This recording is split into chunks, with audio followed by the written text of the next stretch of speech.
1. The director of an engineering company is interviewing an applicant for a job. First, you have some time to look at questions 1 to 6.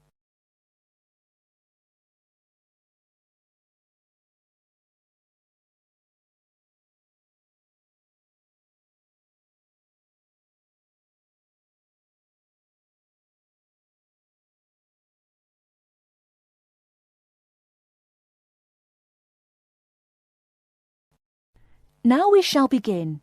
You should answer the questions as you listen, because you will not hear the recording a second time. Listen carefully and answer questions 1 to 6. Good morning. It's Mr. Robinson, isn't it? Have a seat. Stephen Robinson. Yes. Is that S-T-E-V-E-N or P-H? It's V. OK. I've got your letter of application, but I need a few more details for the file. Now, you're from Manchester. What exactly is the address? Yes, it's Dynevor Gardens, that's D-Y-N-E-V-O-R, Prestwich. Thanks. And telephone? Well, it isn't mine, it's the landlord's, but I can be contacted.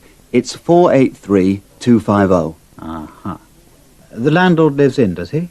Well, he has the flat downstairs, and he's a friend of the family anyway. I see. OK. According to your letter, I imagine you were born in, let me see, 1960? 61. Right. And the date? 12th of July. Thank you. And I believe you're married. No, I'm getting married, but not for a few months. Oh, sorry. Well, I mean, congratulations. Is it going to be in Manchester? Well, no, actually. My fiancée's from Wales, so we're getting married in her home village, near Bangor. Oh, how nice. Now, as you know, when you apply for a post with Williams Engineering, we need to find out a few things about both your academic background and more recent work experience, the latter being especially important in respect of this rather specialised position in the area of water management. First of all, A-levels. Yes, I've got 3. Geography, maths and physics. Geography, maths and physics. OK. Before you hear the rest of the conversation, you have some time to look at questions 7 to 10.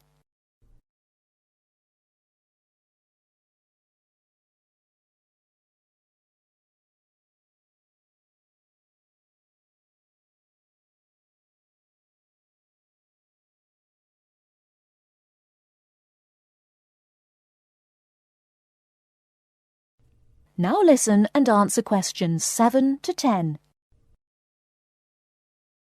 And what about your degree? I went to Sheffield University and got an engineering degree, with water management as my specialisation. Uh-huh.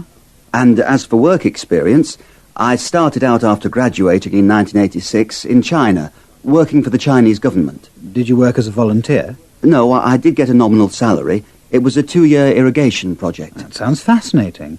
How did you organise that? You say it wasn't a British company, then? No.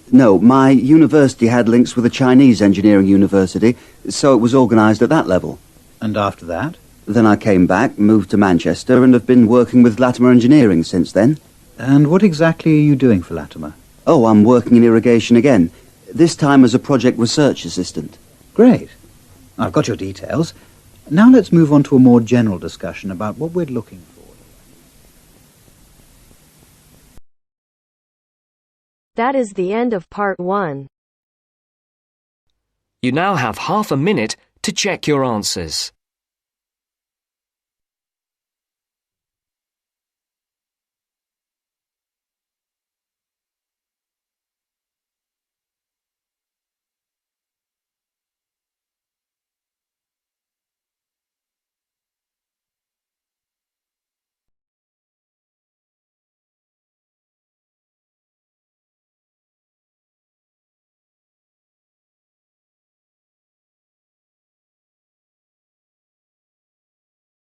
Now turns to part 2.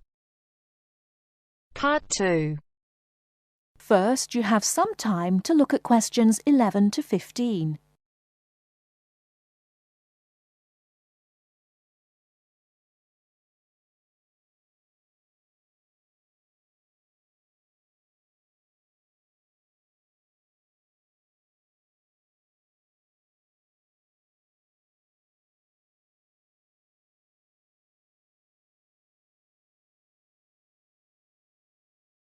Now, listen carefully and answer questions 11 to 15. Starting at the beginning, you can see the on-off switch just beneath the two lights. Having turned the machine on, these lights now become very important. When the light on the left has gone out, you can begin making coffee, as it means the water is now hot enough. Next to that is the water level light. If this is illuminated, it means the machine does not have enough water. It is essential that you turn the machine off and add more water the moment this light comes on. Otherwise you could damage the heating element. Once you have checked that both the heater light and the water level light are off, make sure the filter holder, that's the part with the handle just under the control panel, is in place. Once you have your cups ready, it is time to press the coffee delivery switch. That's the button just above the filter holder beside the boiler meter. Remember to take a quick look at the meter as it tells you the exact temperature of the water. On both the left and right hand side of the machine, on the same level as the filter holder, you can see the steam pipes used for heating milk. These steam taps need to be cleaned regularly to avoid blocking. And finally, if you do spill any coffee, don't worry. Just make sure that the drainage pipe at the bottom of the machine is leading into a sink or a suitable waste container. As with the steam taps, the drainage pipe needs regular cleaning.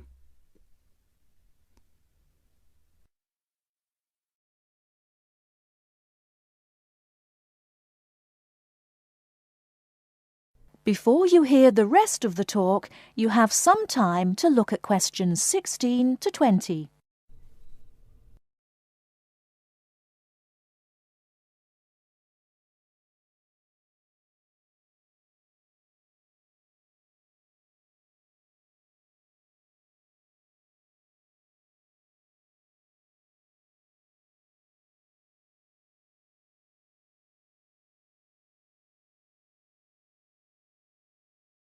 Now listen and answer questions 16 to 20. First and most importantly, I'll tell you where you should go from tomorrow for your lectures and classes. The Health Sciences building is on the west side of the campus, opposite the library, beside the History department. As you are probably aware, there are 6 modules to the course, which will take a year to complete. That's 2 modules each term. In the first module of this term, you will be looking at current laws with regard to health and safety in the workplace. Don't forget that as you progress through the course, you should be building your thesis. This will need to be completed by the end of the year. Coursework will also be credited to your final grade, but the most important part of the course is the thesis. Now, the final thing I want to tell you, and again you should know this, is that there will be a number of guest speakers throughout your course. They will come from a number of different medical backgrounds, but they will all be giving you their views on the relevance of health sciences in their occupations.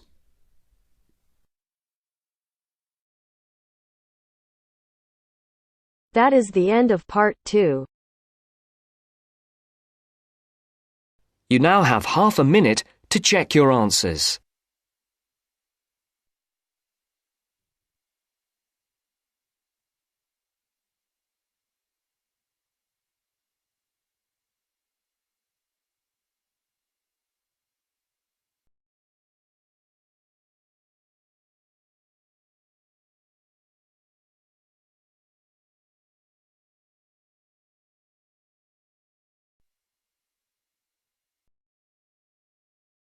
Now turns to part 3.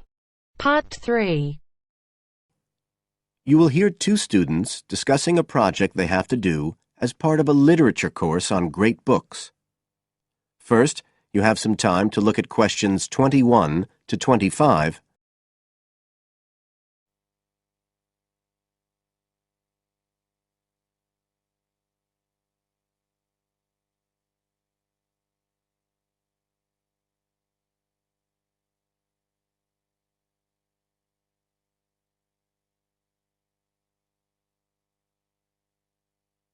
Now listen carefully and answer questions 21 to 25.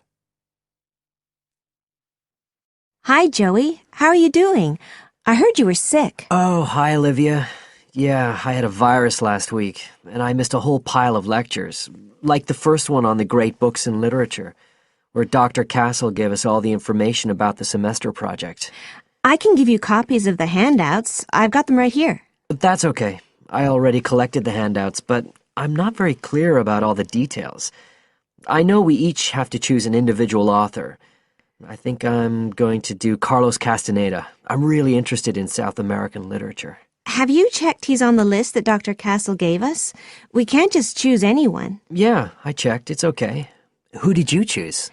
Well, I was thinking of choosing Ernest Hemingway, but then I thought, no, I'll do a British author, not an American one. So I chose Emily Bronte. Okay. And first of all, it says we have to read a biography of our author. I guess it's okay if we just look up information about him on the internet? No, it's got to be a full-length book. I think the minimum length's 250 pages. There's a list of biographies. Didn't you get that? Oh, right. I didn't realize we had to stick with that. So, what do we have to do when we've read the biography? Well, then we have to choose one work by the writer. Again, it's got to be something quite long. We can't just read a short story. But I guess a collection of short stories would be okay? Yes, or even a collection of poems, they said. But I think most people are doing novels. I'm going to do Wuthering Heights. I've read it before, but I really want to read it again now I've found out more about the writer. And then the video. We have to make a short video about our author and about the book. How long has it got to be? A minute. What? Like 60 seconds? We got to give all the important information about their life and the book we choose? Well, you can't do everything. I wrote it down somewhere. Yes, Dr. Castle said we had to find or write a short passage that helps to explain the author's passion for writing, why they're a writer. So we can back this up with reference to important events in the writer's life, if they're relevant. But it's up to us, really. The video's meant to portray the essence of the writer's life and the piece of writing we choose. So when we read the biography, we have to think about what kind of person our writer is. Yes, and the historical context and so on. So for my writer, Emily Bronte, the biography gave a really strong impression of the place where she lived and the countryside around. Right. I'm beginning to get the idea. Before you hear the rest of the talk, you have some time to look at questions 26 to 30.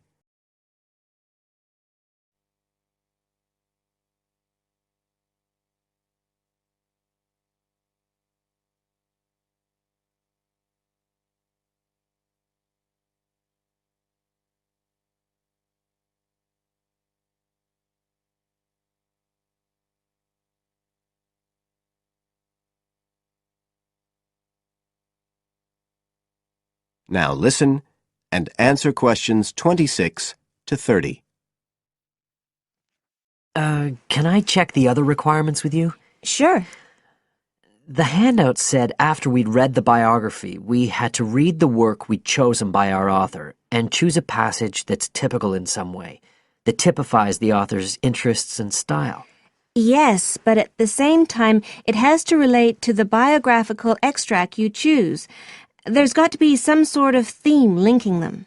Okay, I'm with you. And then you have to think about the video. So are we meant to dramatize the scene we choose? I guess we could, but there's not a lot of time for that. I think it's more how we can use things like sound effects to create the atmosphere, the feeling we want. And presumably visuals as well? Yeah, of course. I mean, I suppose that's the whole point of making a video. But whatever we use has to be historically in keeping with the author. We can use things like digital image processing to do it all. So we can use any computer software we want? Sure. And it's important that we use a range, not just one software program. That's actually one of the things we're assessed on. Okay. Oh, and something else that's apparently really important is to keep track of the materials we use and to acknowledge them. Including stuff we download off the internet, presumably? Yeah, so our video has to list all the material used with details of the source in a bibliography at the end. Okay. And you were talking about assessment of the project. Did they give us the criteria? I couldn't find anything on the handout. Sure. He gave us them in the lecture. Let's see, you get 25% just for getting all the components done. That's both sets of reading and the video. Then the second part is actually how successful we are at getting the essence of the work. They call that content, and that counts for 50%. Then the last 25% is on the video itself, the artistic and technical side. Great. Well, that sounds a lot of work, but a whole lot better than just handing in a paper. Thanks a lot, Olivia. You're welcome. That is the end of part 3. You now have half a minute to check your answers.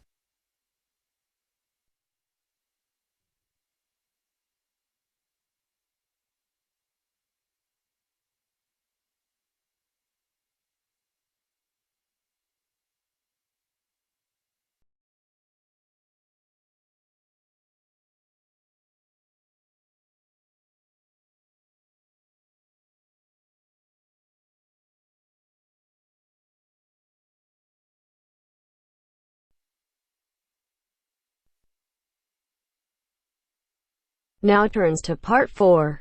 Part 4. You will hear a talk on seasonal affective disorder. First, you have some time to look at questions 31 to 40.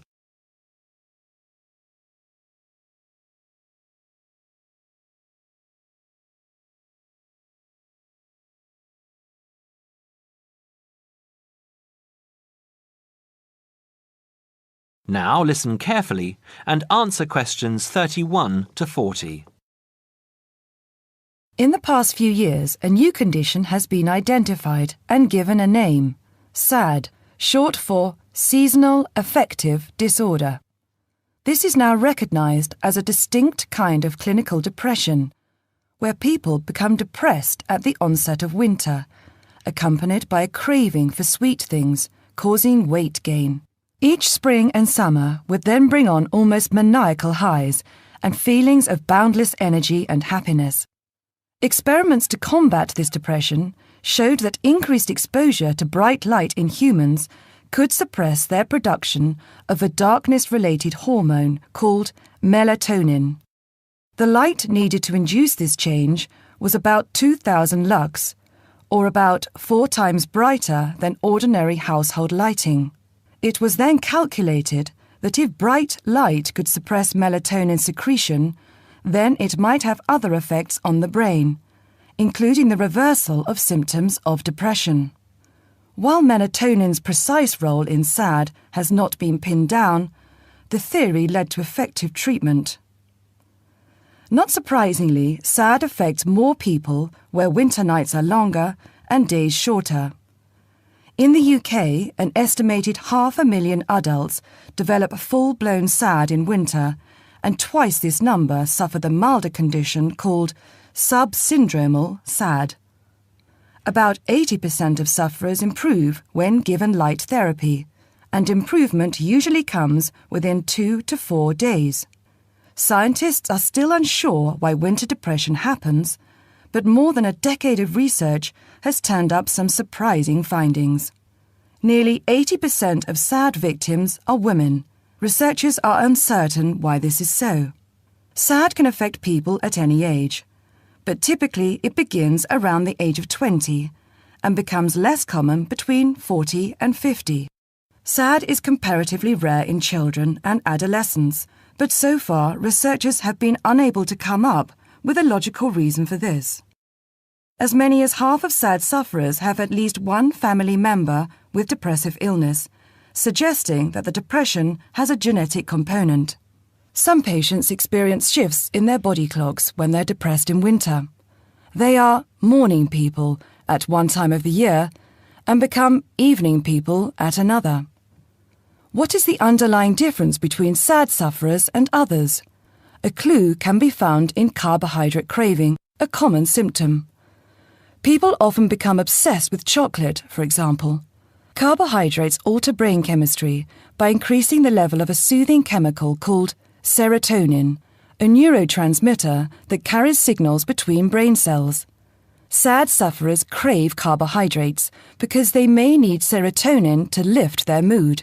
This craving can be intense, in fact, an addiction. It may be that the serotonin system of the brain has problems regulating itself during the winter. Some SAD sufferers respond well to the drug Prozac, thought to influence the brain's serotonin-using system. Other brain chemicals and hormones probably play a role in winter depression. Another neurotransmitter, dopamine, for example, may be inadequate in certain cases. Researchers hope to uncover clues to SAD's secret by probing similarities between SAD and hibernation. Though no valid link between the two has been established, some SAD patients say they feel like hibernating animals. SAD sufferers tend to put on fat in autumn and early winter, roughly the time when such hibernators as bears and squirrels do. That is the end of part 4. You now have half a minute to check your answers.